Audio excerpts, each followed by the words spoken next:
right, can everybody see my screen okay? If you can, just give me a quick shout out. I can't see the top of my toolbar, so I can't see that.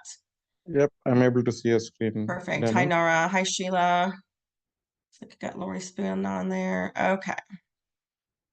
Oops.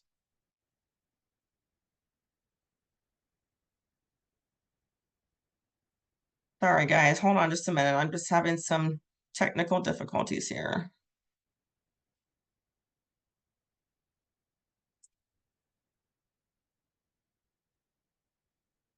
Okay. Can everyone see my screen okay? We're going to go ahead and get started. First of all, welcome. Thank you, everyone, for joining tonight's call. This is a great evening to be out, so we're going to try to get started here so we can get finished on time. First of all, for those of you who do not know me, my name is Dana Kitchen. I'm one of the co-leaders here in AMP, and tonight I'm going to present on how to host a successful open house. For some of you who've been on for a while, you know how important open houses are, and now they're about to get much more needy, or we need to do them a lot more now. So we're going to go ahead and get started on the call here. Just a quick little overview of what we're going to talk about tonight. We're going to talk about why open houses matter, when to host an open house, kind of some pre-open house preparation, how to get potential buyers to show up, open house day, open house follow-up, and then a quick recap.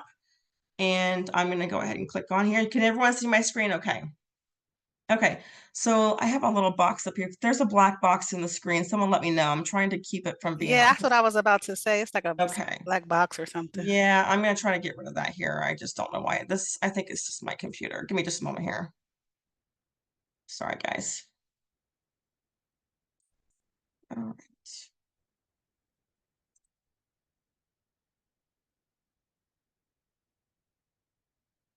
Okay, is that better? Can you guys see it better now? Hopefully the box is not there. It's still there. It's just not as big. Okay, how about now? That's Is that better? Okay, perfect. Okay, all right, let's go ahead and get started. Okay, couple things we're going to go over about open house facts. We're just going to talk about the facts of open houses. This is a great marketing tool. This is a great way to showcase a wide audience in a short amount of time. It also increases exposure to you and the property, whether this is your open house or somebody else's open house. This allows potential buyers to view their home without having a private showing, which can be a little bit more inviting right now, especially with the new buyer broker rules. Potential buyers can look at open houses without having a buyer broker agreement signed. This also is a great way for lead generation. This is the least expensive way to generate leads. Neighborhood interest. This can also attract a lot of the neighbors. Often you're going to have an open house and they're going to be just curious if they want to see their neighbor's house and see what the neighbor's house looks like. Maybe they're interested in seeing what they can get for their house. So you are going to get people who are going to pop in there who are not really looking to buy, but they may be looking to sell.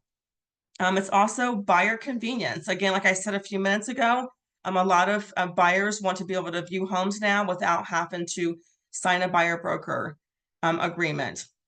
They can also view multiple homes in a short amount of time without booking lengthy appointments.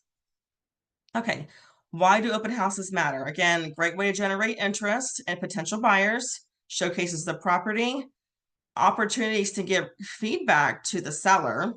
And bottom line is that open houses sell houses.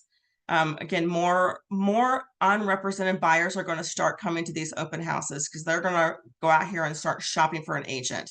So if you are not doing open houses, you need to be doing open houses, whether it's your own listing or trying to find open house through another agent within Red One. This is a great opportunity to get your name out there. If you are a new agent and you don't feel comfortable doing open houses, reach out to myself, Mark, Justin, Malika, Sheila, anybody who's in the group, and we'll be happy to have you tag along with one of us to kind of go over what we do for open houses. But if you're not, you should be doing at least 2-3 open houses a month.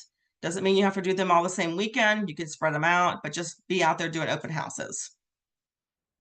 If anybody has any questions, I can't see the chat box because my computer's being a little bit funny here. So just, stop me, interrupt me, whatever you need to do.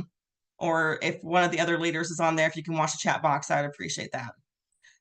These are top 10 reasons why your open house is dead. You ever go to an open house and you're like, why is nobody showing up? I've done it. It's happened to me before, and I'm sure it's happened to the other more experienced agents as well as new agents. You're just wondering why no one's showing up to your open house.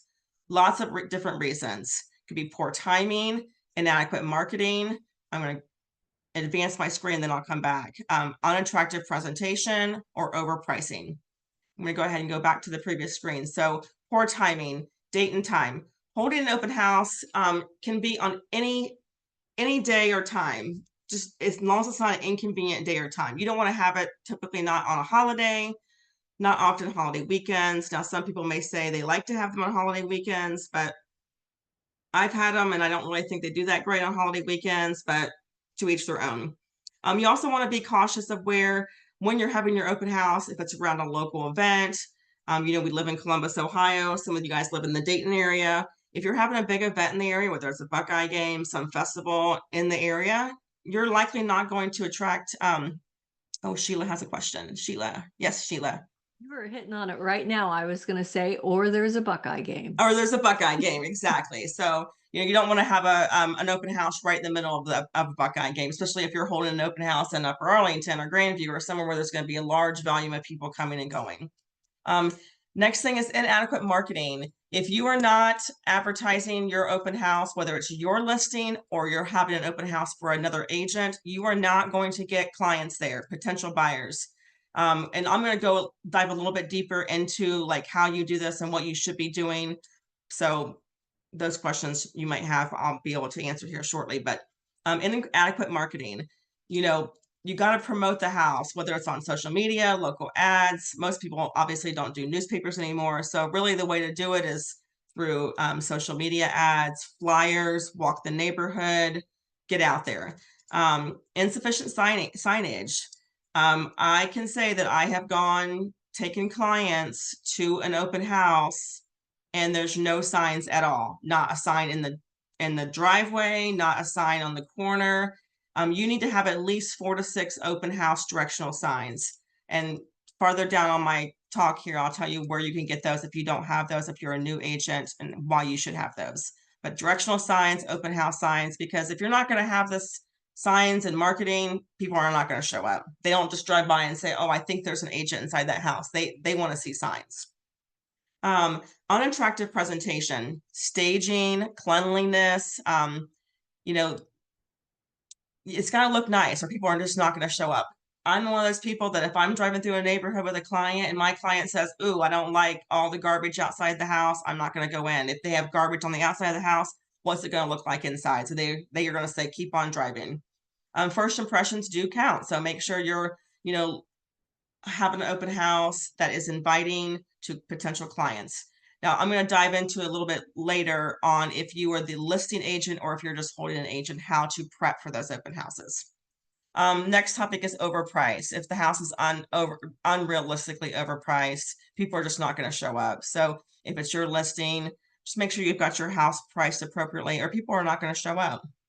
Or why would you pick an open house to do for another agent if the house is way overpriced? Because again, you're wasting your time because no one's going to show up. When to open house again is weekends. Most times people say Saturdays and Sundays are typically the best day. You can also host an open house on a Thursday or Friday. I've done open houses on Fridays before. You're getting people coming home from work.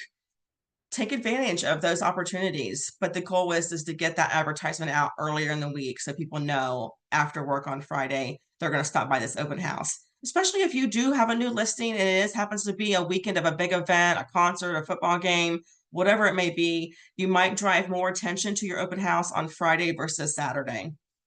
Seasonal conditions. You want to make sure that, people are busy this time of year. School just started. They're not sure if they're going to be able to get out on the weekends.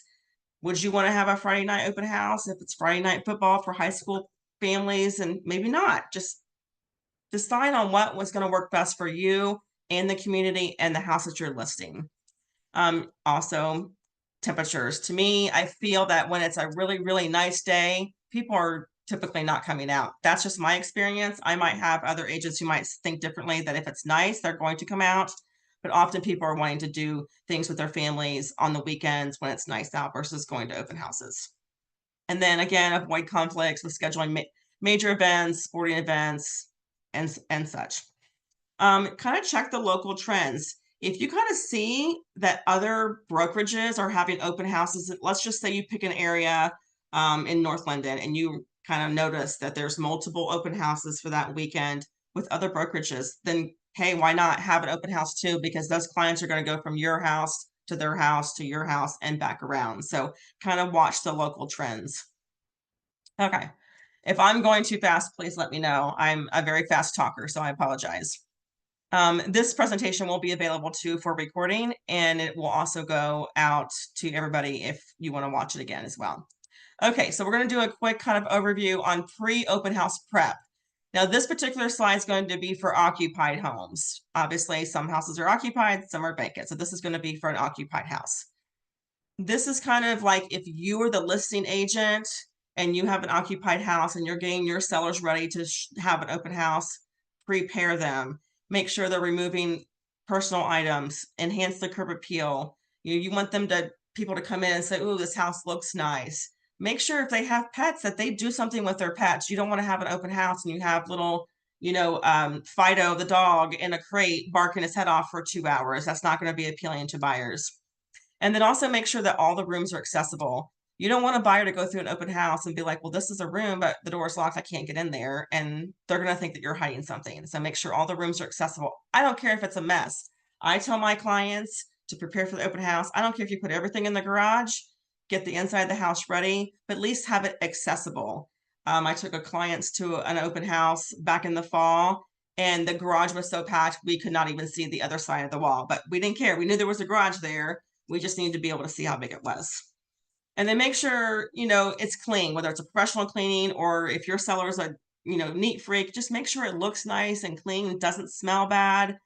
Things are picked up off the ground. Leave a positive impression. But these are questions and these are preparations that when you meet with your client for a listing presentation, you're going to prepare them ahead of time. Say, we're going to have your listing go live, and then we're going to have an open house. And these are all the things that you need to do to get your open house ready. Okay. Again, this is another pre-open house preparation for an occupied house. This is a checklist if you are the listing agent. So what you want to make sure that you put the open house in the MLS. This should be done at least 5 days before the open house is scheduled. I can't tell you how many times I've noticed on our own Facebook pages for Red One, and I know things come up last minute, but someone say, "Oh, open house opportunity for tomorrow." I mean, unless that agent has had that open house advertised since Monday or Tuesday, the chances of you just now putting it in the MLS on Friday for Saturday, chances of you getting potential buyers there is pretty low. So you got to get those notifications in the MLS so I can hit all the public platforms in plenty enough time. Create a social media post, whether that's through Canva, list reports. Actually, our Red One Columbus and Dayton resources page actually has templates through Canva, and I'll show you how to get to that towards the end of this call. If you're not part of list reports, get with Kyle Dines with Motto Mortgage or your favorite lender. They can set you up for list reports. List reports helps you do open house flyers, but get it out on social media via Canva, list reports, or however you feel comfortable doing that, get it on there. You also want to create or have created a listing flyer. So if if you feel like you're confident enough to do these flyers on your own, I do all my own marketing. I know Sheila does all of her own marketing. A lot of people do their own marketing, or they go through Carly at Vault Title. Carly will make up listing flyers for you and have those flyers are ready and available the day of the open house. They're nice, beautiful flyers. So they can work with you on that, or you can print your own. And then you want to make sure you also have an open house writer on the sign. So we all have our our for sale sign. So this is if you're the listing agent, have your writer out there. Try, if you can, to try to get that writer out there earlier in the week, like 5 to 7 days. If you're having an open house on Saturday or Sunday, get that writer on that sign like Monday, So people know open house on Sunday, open house on Friday. Whatever you can do to get that advertisement out there. And then some people are big on distributing postcards or flyers through the neighborhood, walking the neighborhood 1 to 2 days before the open house is going to start. I personally would not do that because I don't like knocking on doors. And I know a few other agents on here that don't like doing that either. But some of you who are very spunky and love knocking on doors, and I think there's somebody on this call who is very good at that. Knock on the doors, invite the neighbors, tell the neighbors, do you want to pick your next new neighbor? Or maybe they know somebody who wants to live in the neighborhood. But if you're going to walk the neighborhood, do it like the day before or 1 or 2 days before, inviting the neighbors to come to the open house. Okay. Again, this is open house preparation for an occupied home. And this is an agent to agent discussion. So this is if you are not the listing agent.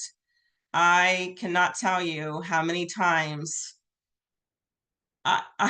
this is just the craziest to me. If I'm hosting an open house and it's not my listing, you know good and well I'm going to be calling you and I'm going to be asking you all these questions. I am not going to walk into an open house, host an open house on a listing I know nothing about, because what's going to happen is you're going to have buyers come in, they're going to start asking you all these questions, and you're going to be like, I don't know. You're going to sound like my granddaughter. You're going to go, I don't know, because you're not going to know. So this little list right here is going to be things that you're going to ask the listing agent. Call them up on the phone days before and get these questions answered. Why is the seller moving? Everybody wants to know why these people are moving. Ask the seller, why are they moving? Are they downsizing? Are they relocating? Are they divorcing? If is it an estate? Find out why. What is the occupancy plan for these potential buyers? Buyers that come into open houses, they want to know, how soon can I get in the house? If you don't know, you can't tell them. You just don't want to look like, I don't know. How do I access this property? Is it a combo box? Is it an electronic box? If this is an electronic box and you're all in the middle of rural areas, you better make sure that you have your app ready to go, because sometimes there might be some hiccups. So be prepared. Do not get out there and be like, oh, I didn't upload my iSupra or my Sentry Lock, which is a Dayton box for the Dayton folks on the call. And then will there be any pets in the home? Again, I said earlier, ideally, we don't want pets at the house, but sometimes people cannot avoid that. They may have a dog in a barn, they may have horses, but just find out if there's pets anywhere. Is there a cat that lives on the property, but they stay outside? Just kind of get to know what's going on within this house. You don't want to, there's a cat in the house, but someone comes in and then suddenly a cat runs out the door, then now you've lost the seller's cat. So we don't want that to happen to you either. Is there a security camera or video recording devices? We all know that everybody has Ring, everybody has Nest, all these people have baby monitors. Everyone's watching what's happening in their house. Even though they say they're not, they're going to be watching. But you're going to need to know too, is there a security system that you need to deactivate the code, that kind of stuff. So just ask these general questions to the listing agent. Now, if somebody's hosting an open house for me, which rarely happens because I like to do my own listings, I always make sure that I have MLS sheets, the RPD, and any other important documents there at the house. But not every agent does that. So just make sure, ask the agent, do I need to bring my own MLS sheets? Do I need to bring a copy of the RPD or a copy of the HOA documents? Because what you don't want to do is to show up to an open house that you're hosting and you have nothing. You have nothing on how big the house is. You know nothing about the HVAC. You got to have these things ready. And then ask them any key information I need to know about the listing. Is it a historical home? Did it just have renovations? Just get these details, that as much as you can get about the house, because as soon as you don't, these buyers are going to ask you, and then you're going to look like you don't know what you're doing because you don't. And then just make sure that that agent who has listing the open house, that they have added it into the MLS. And if they say, oh, I'll do it later, you need to be checking that to make sure that that is in the MLS, that is showing up on the public platforms, because you don't want to show up to your open house on Saturday and the agent say, oh, I forgot to put it in the MLS, and then you have nobody show up, except for the few people that might drive by that see your 6 directional signs. So ask these questions to the listing agent. And if you are the listing agent and someone else is hosting these, your call, if someone doesn't call you and they're hosting your open house, then you best be calling them and saying, hey, Mr. Joe Woody, he knows if he's on the call, he knows I'm talking about him. Are you going to be hosting my open house this weekend? You've not called me, but here are things you need to know about this house. So the more the person hosting the open house knows, the better off it's going to be for everybody. Okay. Any questions before I go on? I know I'm talking very fast, so. Okay. All right. And then these are things that you need to, what to know, do if you're not the listing agent. You need, again, I'm kind of repeat myself, so I'll kind of move ahead a little bit, but know this listing. Do not wait until you pull up to the house, carry your bags in. It's 5 minutes till 1, and oh, maybe I should start reading the RPD. Maybe I should read the MLS. You need to read these things ahead of time. You need to get to know this house. And if you're showing up at a open house that you were hosting 5 minutes before the open house starts, shame on you. Because you're probably gonna have people waiting on you. Always try to show up about 30 minutes ahead of time to get to know the open house, turn the lights on, get everything ready. Again, print the MLS sheets so you have those available. If the listing agent already has them there, then go ahead and print a copy of the agent copy so you can kind of see the agent to agent review comment, so you kind of know what's going on with that. And then also have buyer broker agreements available for signing. I hosted an open house for one of our AMP agents about a month ago, and I brought buyer broker documents with me, and I got a new buyer from that open house. So have them available. And actually, it was the first weekend of the new NAR guidelines. So I brought those pre-printed documents with me, and I had them ready. Have them available and ready to go. And then what you need to do is you also need to create a social media post. So even if this is not your listing, you can still create your own social media post and share that link on your social media to get people to come to your open house. Don't wait, or you're not going to have anybody show up. Okay. Now, some of this stuff is about the same as if the house is occupied, but this is if a house is vacant. You know, we all have there's a lot of vacant homes in Columbus, Dayton, Springfield, all the central Cincinnati locations. If you're hosting an open house, if you're kind of in that Dayton area and you're, you know, in South Dayton, northern Cincinnati showing open houses, there's a lot of empty homes, a lot of investment properties. So what you don't want to do is go in there and you're into an empty house and you're not ready. So these are, again, questions for the listing agent. Is the property staged, or is there any furniture? Because if not, you might want to bring a chair or a table. You don't want to show up to an empty house and there's nothing there, no place for you to sit. Not that you should be sitting, but in between potential buyers, you can sit down, or if someone needs to sit down to put on shoe covers, have something, a chair or furniture or a table to put your stuff on. Another big question is the water turned on? I myself have had properties that the water was turned off. We had to make sure the water was turned back on for inspections and different things like that. But what you don't want to do is to show up not knowing that there's no water on this house, and now you have to use the bathroom. And then now you're in trouble because there's no water. So you got to make sure that if there is water, if the water's turned off, that you may have to use the bathroom before you get to the open house, and make sure that you're prepared to tell any potential buyers coming through that there's no water and they can't use the water, they can't flush the toilets or whatever.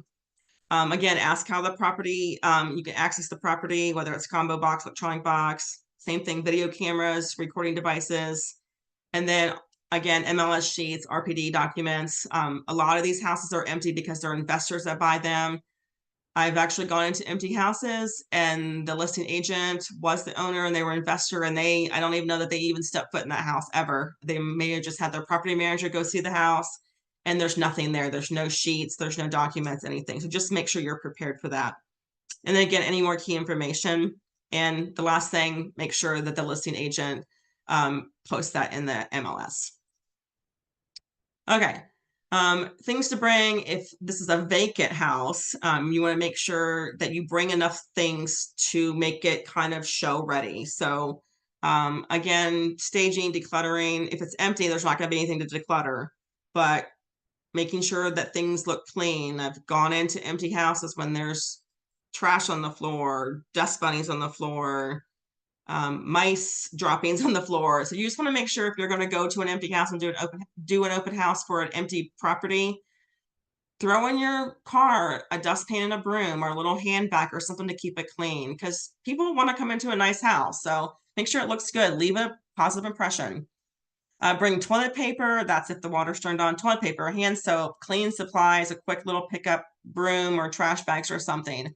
Candles to make it smell a little bit better. A lot of empty houses smell musty. They've been sitting closed up. Just makes it a little bit more inviting if it smells good in there. And then a chair or a stool if you want to sit down, and then a flashlight.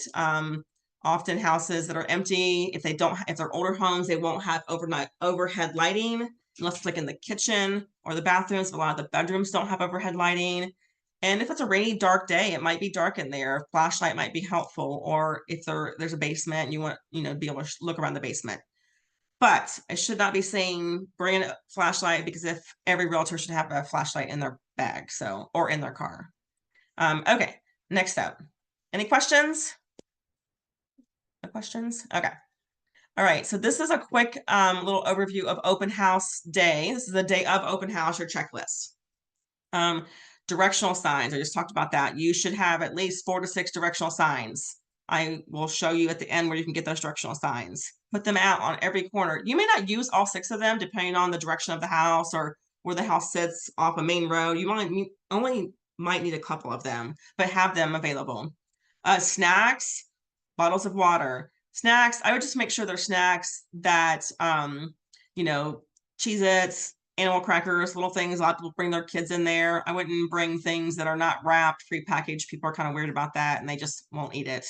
I would also make sure, like, if you have snacks and you have kids coming through, always just as a courtesy, just kind of ask their parents, make sure your parents know, because if a kid has a food allergy, you don't want them grabbing a snack that they can't have. So, bottles of water. I do not put my bottles of water in ice or an ice bucket, because what's going to happen is they're going to grab that bottle of water, they're going to drip it through the house, there's going to be water stains on the floor, so just a bottle of water is nice to have. Your business cards. Fresh flowers are always a nice little gesture. If it's your listing, I always bring fresh flowers and I leave them for my seller, just as a nice courtesy, like, thank you for letting me host the open house today. Candles.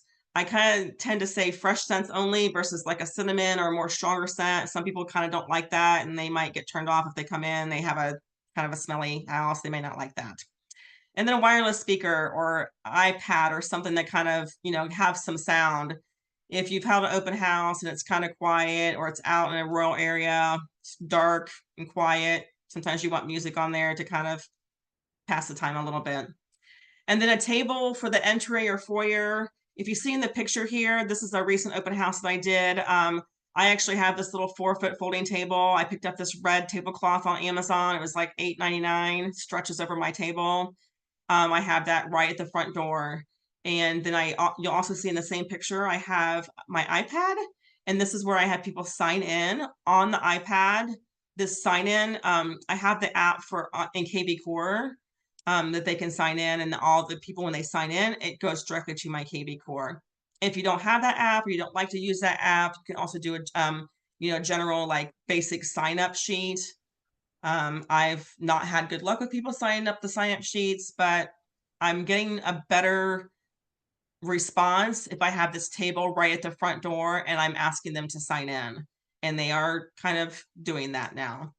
And then another big thing I just started doing is these comment feedback cards. So I did a little sample here on the page that I made this little card. It's on a very small little clipboard about this big. And I tell the customer coming through, the seller wants your feedback. Now, I would likely probably only do these maybe if it's a house that's occupied, so I can give that feedback to the seller.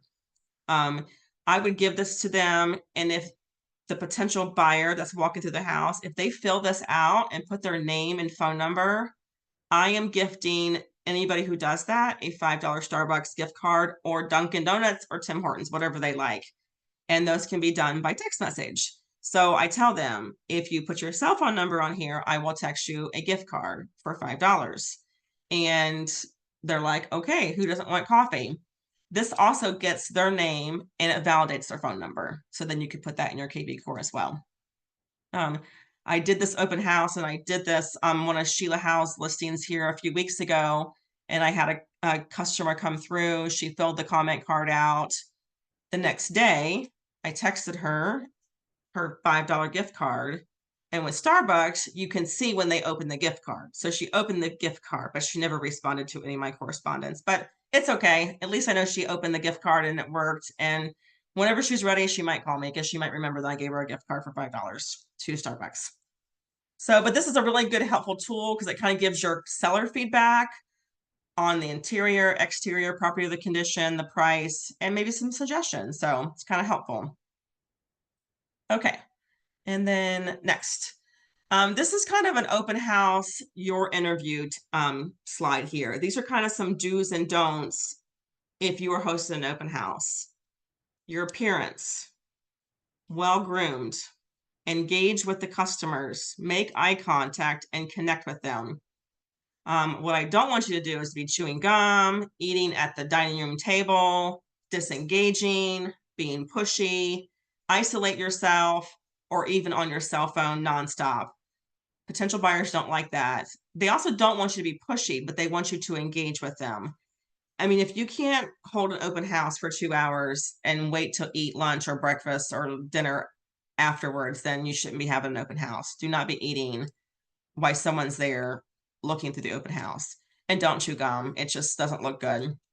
Another big thing to me is like being well-groomed in your appearance. I have gone to open houses with clients back in 2021, 22, when the market was super, super busy, open houses lining out the doors, and we're in this open house. And I had questions for the client, for the agent. I couldn't find the agent anywhere. Looking around and looking around, I see this person sitting on the couch with her feet up in the couch, no shoes on her phone, and she was actually the agent. And I was shocked to know that she was the agent, casually sitting on a couch, dressed in casual, super casual clothes. I'm not saying you can't wear jeans. I'm not saying you can't don't wear shorts. Just make sure you look nice. You want people to know that you're the agent or you're the listing agent's colleague hosting this open house. This is your interview. Again, I talked about earlier how people are coming to open houses now because they're kind of interviewing you because they don't want to sign a buyer broker agreement until they know if they're going to be able to connect with you. So this is a time that you're on show. You are we're always on interview. So be ready and be prepared and engage. Okay. Oh, let's see how much time we have left. Okay. Moving on. So open house the day of, kind of welcome your guests, greet them with a smile, offer refreshments, snacks, make them feel comfortable. This is stuff that y'all should already know. Talking to people, highlighting features of the home, addressing any questions. Don't be super loud, which I'm loud. I admit it. I'll be the first one to admit I'm a loud person, but try to be more of a calming tone. I recently did an open house for one of our other Red One agents, obviously, and his office was beautiful, but the house did not have a dining room. But if someone doesn't need an office, I suggested to potential buyers they could use this office as a dining room, and they loved it. So you can offer suggestions of different layouts, different uses for different rooms, help them kind of visualize their stuff in the house that meets their needs for their family. Kind of help them, guide them. Don't just say, here you go look at the house. Let me know if you have questions. Just offer suggestions. And then ask for feedback. Again, and then down at the bottom where it says offer the giveaways. Ask for a feedback card. Give them giveaway. $5 gift cards, whatever you want to do. Just give them something fun. On the day of open house as well, you can do a property tour. You can do a guided tour or interactive experience. You know, sometimes people like to be more interactive where they want to go around and see the house themselves. But some people also want you to go around with them and kind of lead them through. Kind of decide on what is your style and what you feel the most comfortable about doing. But just make sure that, to me, if this was my listing, I'm going to give them a guided tour because I know this house inside and out, and I want to give them the best tour possible, just like they're my client and I'm doing a listing appointment for them. But if you don't know the house very well and you feel a little bit nervous and a little bit uncomfortable, you know, you can also encourage them to explore on their own, and then they can ask you questions if need be. Just kind of find out what's your best style. Follow up. This is after the open house is over with. Make sure you collect the information at the beginning. It is hard sometimes to get someone to fill out the sign up sheet. They're afraid you're going to call them. They're afraid you're going to send them spam emails. Well, we are, because that's our job and that's what we're doing. And if they're not coming there to look at an open house and they're not interested in buying a house, then why are they there? So we want to try to make sure that we get their information, encourage them to fill the documents out or the sign up sheet out, and let's let them know. I'll follow up with you in a couple days. Let me know if I can help you. Just make sure you show that you're here for them. You know, send them little thank you text messages after if you're in KV Core and you use KV Core and you use the KV Core open house, it will automatically send them a text message thanking them for coming to the open house. So keep that in mind. If you use the KV Core open house app, it automatically sends anybody who is signed in a thank you text.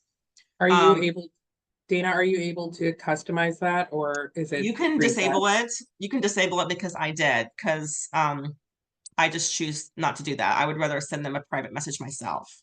So, Okay. but you can go into KV Core and disable that. But just know, literally as soon as they sign up into KV Core, like at your open house app on your laptop or your iPad or however you have it set up, like that afternoon, like 3 hours after the open house is over, they're getting a text message saying, thank you for stopping by the open house. So I've disabled that feature because I don't want that to happen. I want to send it myself. And then Hey, Dana. Yes. Hey, it's Justin. Hi, Justin. Hi. How do you find the KV Core Open House app? Do you use it religiously or not? So I've only used it once since I have my iPad stand and my iPad.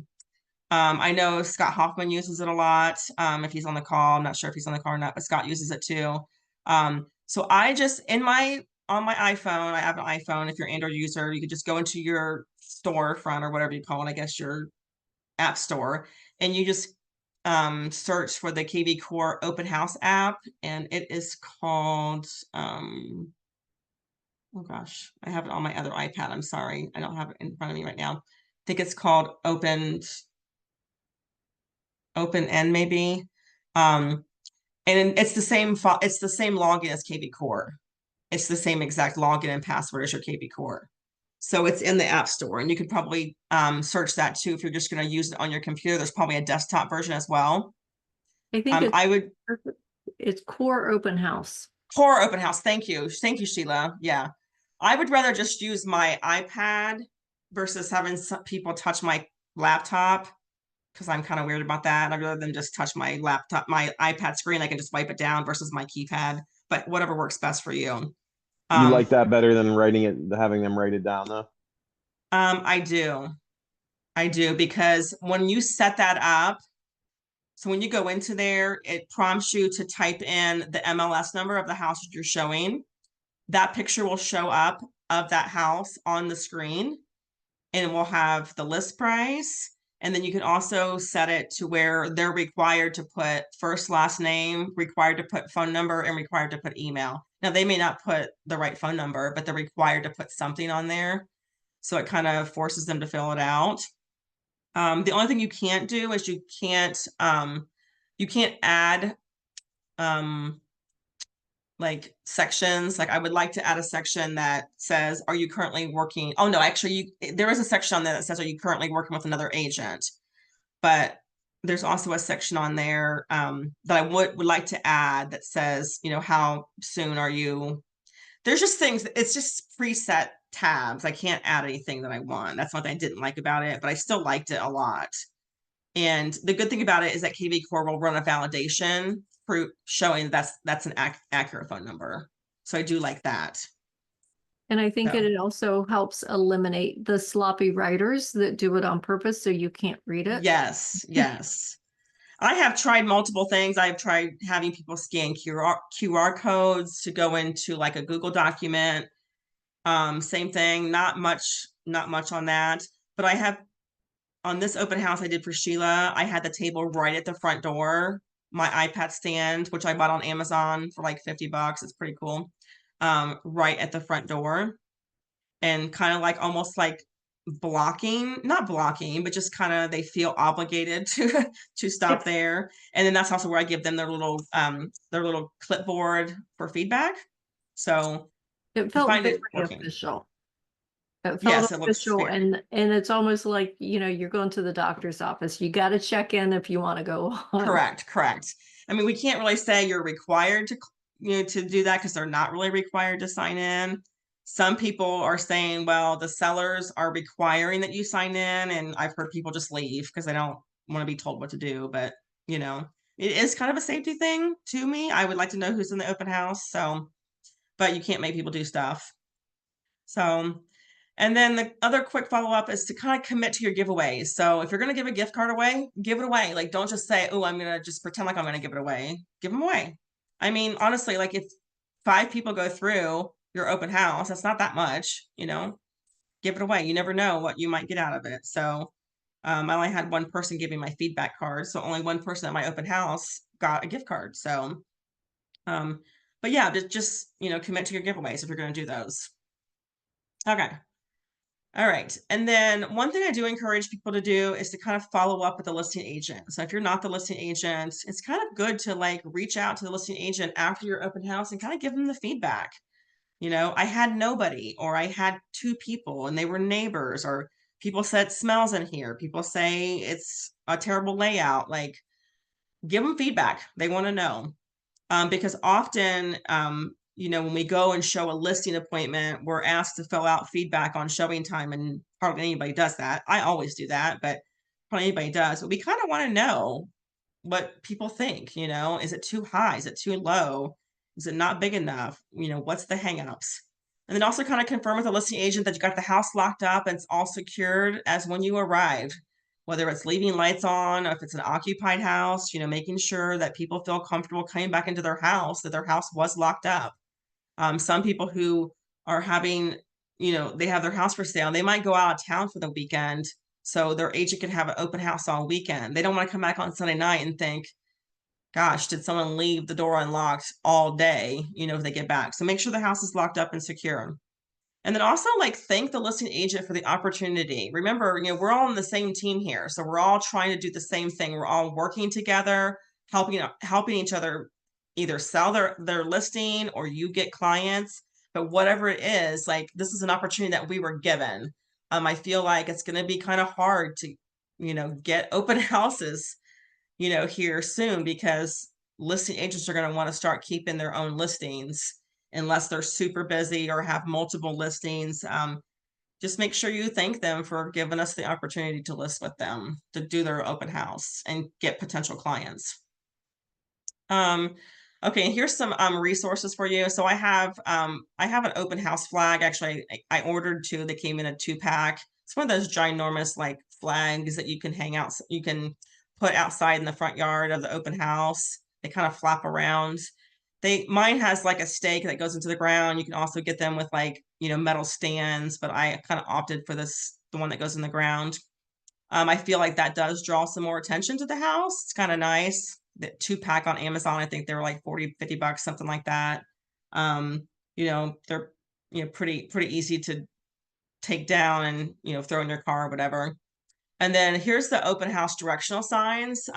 You can get those through the sign company that we have on Red One Resources page, or you can that actually have your name on them and your picture on them. They're more expensive. I think they're $24. Or you can get just a directional sign through the office at the office for $10. So just whether you're in the office, if there's one of the management teams there, like Bob Petty, Mark Hutchison, Mark Andrea, any of the admin team, if they're there, they can get the signs for you. You'll just get billed. The admin team will deduct from your account. They're $10 each. Those are great. Those are the ones you got to have 4 or 6 of them. If you don't have 4 or 6 of them, it's an easy investment. So those are at the office. And then for some reason this is not popping up, but okay. So this is also on the Red One resources page. We have social media templates that you can go into there. I'll go in there in a second. I'll click on that. But this top one, for some reason, my image didn't show up. But also on the Red One resources page, they have a sign up sheet already pre-done for you. So if you don't have you know, access to an iPad, or you don't want to do that route, you just want to do the old-fashioned sign-up sheet, you can get one from the Red One resources page. And I'm going to click on it and show it to you, and hopefully it's going to work. Okay. Can you guys see this screen? Sign up sheet. No, Can't see, you can't see I it? It's all Okay. gray. Oh dear. Okay, hold on here. Share. Let's see.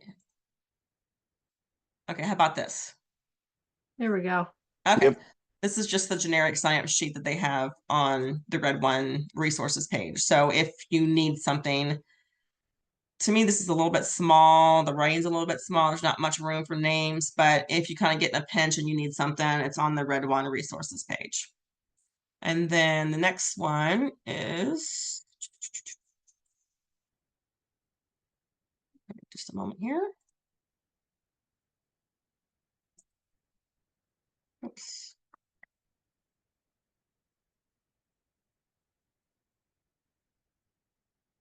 I'm trying to get this one to open. It's not open. Okay. All right, let me share again here. Oops. Okay, can you guys see this? Hopefully you can. Yes. This is the Google Drive that's on the Red One resources page. These are all social media branding that they've done for us. So let me see if I can show it this way a little bit better. So these are things that are already done for you. So if you're not very savvy with Canva or anything like that, you can just go on here and use one of these videos. They have new listing, you know, images, all kinds of stuff on here. I know one of us in the leadership team is going to do an overview sometime on the Red One resources page, but it was like 6 months before I realized all these were on there several years ago. So if you're a new agent, hop on there and just look at, there's all kinds of stuff. There's not just images, there's templates. I know, yeah, I was gonna say Sharif is gonna chime in because he always uses this. He just said that there's a Canva template on Reddit. Thank you, Sharif. Yes, there is. I know he uses those a lot too. So definitely use those if you don't have kind of the mindset that you know how to do it. If you don't have Canva, it's free. You know, the basic version is free. Then let me go back to my PowerPoint here. Hold on here. Okay. Okay, and then, oops. All right, that is it for now. I'm just gonna kind of open it to questions, thoughts, suggestions. Anybody? Well, don't be shy. Yeah, so Dana, when you think about the different houses to have an open house with, is there a price point that you try to stay within? You know, everyone kind of says they think, oh, I want to do an open house on $1 million listing. Those aren't so much fun because they're just not. I tend to find out that, you know, the more traffic I get, more traffic in the houses between like 200 and 350, because that's realistically what more people are looking for right now. If you're looking for $1 million home, you're not going to open houses. You're doing private showings. So I tend to think that your traffic is a lot slower. I like to also look at open houses or try to find open houses, a newer listing. But really it's got to be something that you feel comfortable in, an area you feel comfortable. Maybe it's an area that you grew up in. I mean, if there's a Dayton agents on here, I live in Columbus, but I'm from the Dayton area, so I service both markets. You know, do an area that you feel comfortable in, maybe one you live in. You can just say, I'm from the community. I know this, I know about these, you know, resources here, just so that way you're the expert in that area.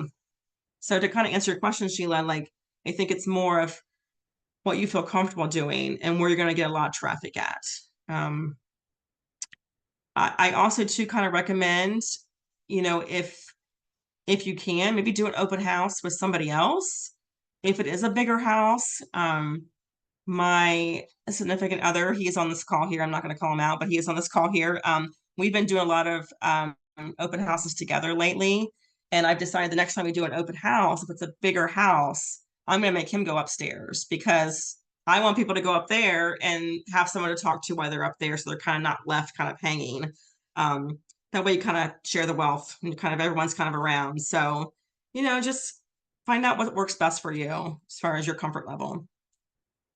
So, any other questions, thoughts? There's a lot of Dana, people. in addition to that, the open house flag that you put outside, do you do like the balloons and all that stuff that I be seeing?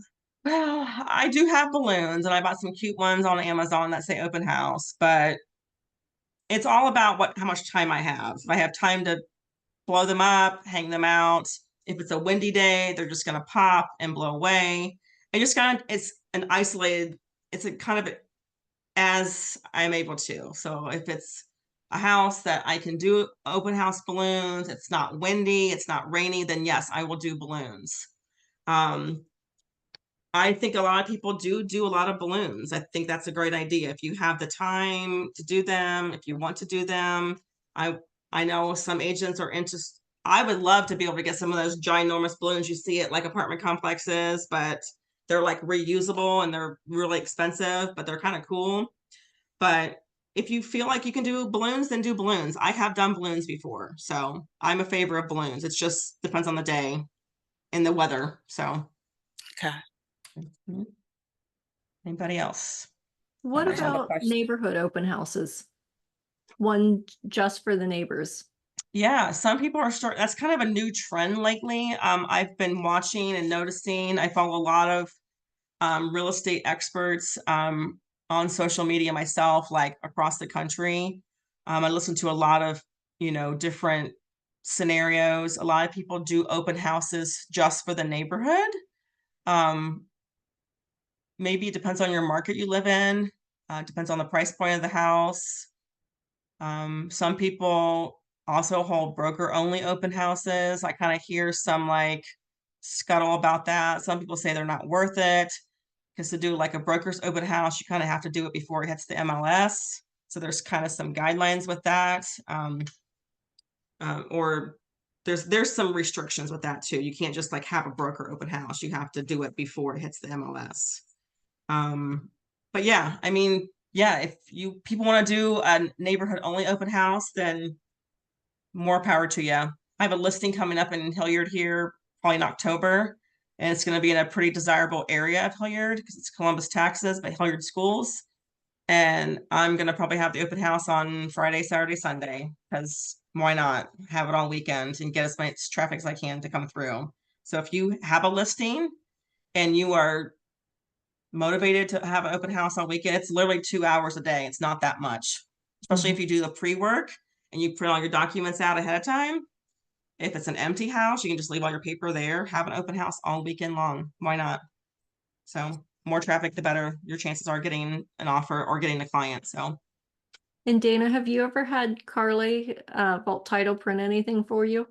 Yeah, Carly does flyers for me. If I have a listing, she'll do flyers. They're beautiful color flyers. I've not had her do any postcards. I don't like pay for any extra stuff like that, but I know she will do postcards and she'll do postcard mailings for you like ahead of time, especially if it's a listing is going to be coming up like down the road. I know they will do that for you. I think, have you done postcards and stuff with Carly, Sheila? Yeah, but I've also had her print out really nice flyers specifically for the open house. So, it just looks nice laying there versus what I can print on my printer at home. Yes, I agree. Carly does a great job. And if you have if you're listing the house and you have Vault handling the title, then they are more than willing to help cover those expenses. So, Yep. yeah. And just to share, I did do a neighborhood open house once and it was really successful. But what was interesting is I went door to door and handed out my flyer and invited people personally. I had so much feedback on that from the neighbors that, it set kind of the precedent that I think when they're ready, they'll be like, oh, this agent, she hustles. So something to keep in mind. I have heard too, and what someone else, I recently went to a training that was a friend of ours. She's Carol Summer does a lot of trainings through Red One, a lot of through the Columbus Board. She's very seasoned agent that's, you know, now just doing education and teaching. And she said at her open houses that she used to, if it's a listing that she had and the people were moving away, she would go out and she would buy a greeting card, and she would have a greeting card there. And if neighbors came through, she would have the neighbors sign the card, like, best of luck, we'll miss you, kind of thing, kind of like a little personal touch. I think I kind of like that idea too. So thought that was kind of a good little touch. So there's lots of different things you can do to kind of drum up business and stuff for yourself. So, all right. We got a couple more minutes. I know there's more questions out there. There's like 20 people on the call. So I have a question, Dana. yes, hello. Hey, so if you have multiple people in the home at the same time, how do you talk to each one and so the other party doesn't feel excluded? Yeah, that's a great question. So often if you have a lot of people come through your open house, and sometimes you get stuck talking to one person who might be the chatty Cathy of the group, and they just keep talking to you and you go like, I can't get away from this person.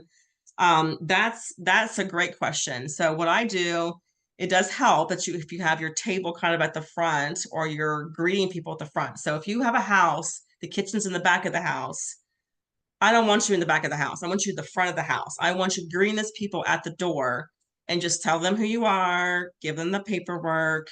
And then that way you can kind of capture everybody initially. And then as you're able to kind of walk around in between things. If you feel like it's going to be a house that's going to get a lot of traffic, it might be good to kind of tag team and, you know, work with another agent, put somebody else somewhere in the house. Now you might have to like figure out, you know, who's going to get the leads and who's not, or, you know, how you're going to do that. Or if it's a new agent learning, then they just want to be there to hear what's going on. Might be good to have, you know, a few people in the house kind of as a presence, but just stopping and trying to talk to everybody as you can, especially in the beginning, at least greet them. What you don't want them to do is to come into the house, you're in the back of the kitchen on your phone, and then people just start wandering, and then you don't know who you've touched point, you know, just kind of walk around as you can. So that's my best suggestion. It depends on the size of the house too. That's a big difference. If the house is a ranch, it's a little bit easier. If it's a multi-level, split level home, it's going to be kind of hard to kind of track people down because you don't want to be upstairs and then missing somebody else. So that does have some challenges. Just going to have to kind of go with the flow and see how you can capture everybody. So I hope that answered your question. So Thank you. Okay. All right. Any more questions? Rich, Tilly, do you have any questions? I know you're on the call. No questions for Rich, Tilly? Oh, Sharif, questions? Anybody? Okay. I don't think there's anybody else got questions. Any questions in the chat? I don't think so. I'll throw one. Okay. Oh, go ahead. For your open houses, typically, how long do you try to, hold them for? Well, I typically do my open houses either Fridays from 6 to 9 or 5 to 7, or Saturdays or Sundays. I do them from 1 to 3. I do those times because that's what I have my writers say, but that's good. Obviously I talked to a new agent yesterday. I helped him, one of our new AMP agents helped him. I'm not sure if Austin's on the call, Austin Lee, but he did open house yesterday or Sunday, and he did it from 9 to 2. I'm like, you're a rock star. That's a long time to do an open house, but he did an open house from 9 to 2, and he ended up getting like 4 offers on his house. But it can be whatever you want it to be, and whatever your client wants it to be. If your client's out of town and you want to have open house all day long, you may not have it. Maybe you can have someone do it from 10 to 12, and someone do it 12 to 2, someone do it 2 to 4. You can do it however much you want. I typically just do it for a couple hours because it does kind of get draining if you're there and talking to people a lot. So yeah, it's personal preference. Do you get a lot of traffic at those evening ones, Dana? Like you said, Friday, like It's 6 hit to or 8? miss. It is hit or miss. So it depends on where it's at. The one I did not too long ago was in Marysville, and I had one person come through. So that was kind of disappointing, but I've been to a lot of open houses on Friday nights, and there's cheese and wine and snacks, and it's very fluid. So it just depends. I think it's all going to depend on the neighborhood, the house, the time of year, what's happening. It's kind of hit or miss. So I do my neighborhood ones on Friday evening, and I make it a little more like that, not with wine, but I Yeah. make it a little fancier. that's a great idea. Great suggestion. Have the neighborhood open house on Friday and then the buyers on the weekend. So Mhm. great idea. Mhm. Well, for the people that are on the call, new agents, anybody trying to add people to their sphere or get in front of more people, open houses are, in my opinion, the best way to do that. And there are tons of Red One agents that need people to hold their open houses. All you have to do is post on the Red One Facebook page. I've seen a ton of it. Khadijah I saw her post on there today, like 4 or 5 people responded to her saying they needed people. So don't be Great. shy, get out there and ask for it. There's houses out there to be held open. And it's a great not free, but low cost way to get in front of a lot of people that are interested to buy or sell real estate. It is. And I know it's not free, but if you get a pack of water and a pack of snacks, sometimes you don't even pass out waters or snacks. You can use them for the next open house. So it's a very low cost way to get lead generation and get clients, and just to get yourself out there and feel confident and comfortable. There is somebody in the chat. Oh, yep. So Michelle says, thank you, Michelle, for chiming in. So but yeah, and if anybody else has any questions, we'll send the recording out. I guess if anybody wants the PowerPoint, I guess just shoot me an email, and I will send it to you. So I know at one point here, we're going to be putting these documents on a new platform. So I think that's still to come, but just let me know and I will send you the PowerPoint that I have. So, okay.